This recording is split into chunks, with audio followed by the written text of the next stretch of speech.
Technologies such as smartphones and TVs have impacted all of us, especially the ones that we love the most. Today, I hope to convince you as to why not to give technology to children and to minors. The risk being that since their cognitive development is still growing, we want to ensure that what they're exposed to is not going to affect them in the long run. This is where I want to focus as to why technology shouldn't be given to children at such an early age and to minors is because, well, for one, it could affect their self-esteem. Children and minors are always going to be on there comparing themselves, looking at all these pictures of body types and how their hair should look like, or the ideal way a person should look. Children and minors are looking at that, and as a growing person through their mind and body, that could affect them in a very major way. Also, being that their attention span can be affected. This means that their focus and their instant gratification gets affected, and I have a source cited from National University speaking of that. And I quote, "Gone are the days where we have the rewind of a VHS tape to watch a movie or to listen to the radio all day to hear our favorite song. With the internet and YouTube, you could watch a show or listen to a song almost instantly, and you could even skip through the commercials. As a result, kids today are wired for instant gratification. They want what they want, and they want it now." That quote stood out to me because I personally see that working in a child care where I work with 4 and 5-year-olds, where I do know that they have their iPads with them at home.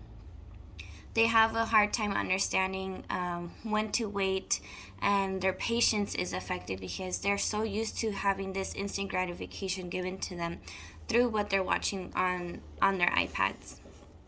Also, another big factor is child obesity. We do know that there are different factors that affect child obesity, but one of them being the effects of not having time to go do exercise because of the fact that it's taken away by dedicating that time onto technology and our smartphones. Children are spending more time on that than going outside and spending time running and playing and just being out and about and moving their bodies. They're sitting down instead on the sofa, watching movies all day long. And that can be affected too because there is no boundary of time limit given to them. Also, through technology, we all know and agree with that there is a lot of bullying there. We do know that through the screen, a lot of people feel more confident that way and are able to go and seek those victims. There are victims out there who are bullied, who get messages every day saying all these mean things to them. And as a child, that could be really hard. And we want to help our children not go through that experience, especially if it's something that we could control in our homes. Also, another danger through the technology is violent games. We do know that there are games that are rated for mature, or the E for everyone, and that way we can see what's best for our children. But sometimes we're not monitoring them all the time, and sometimes they do get through all these games like shooting and killing, and that's not appropriate for them at such an early age. So with all of that, I do have an alternate solution for parents specifically, is to monitor the websites that they're going through. You're able to block the websites or choose exactly what websites they're able to access. That way you know that they're being safe. Also, is creating a schedule. If you do have a young child, make sure that they know that they do have that time, but give it to them at a certain time that benefits you, that you are there present with them.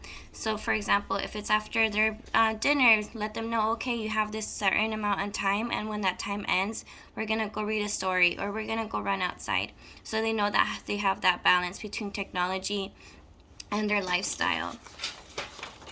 The one that I do want to point out is the best solution, which is having those conversations with our children and minors, letting them know that it's not that you don't trust them, it's that you don't trust the people that are out in the world who are trying to bring them down and bullying them and show them things that they're not ready for them to understand yet. So as a parent or a guardian or just a friend, we want to protect the children and minors and help them grow in an environment that is healthy for them.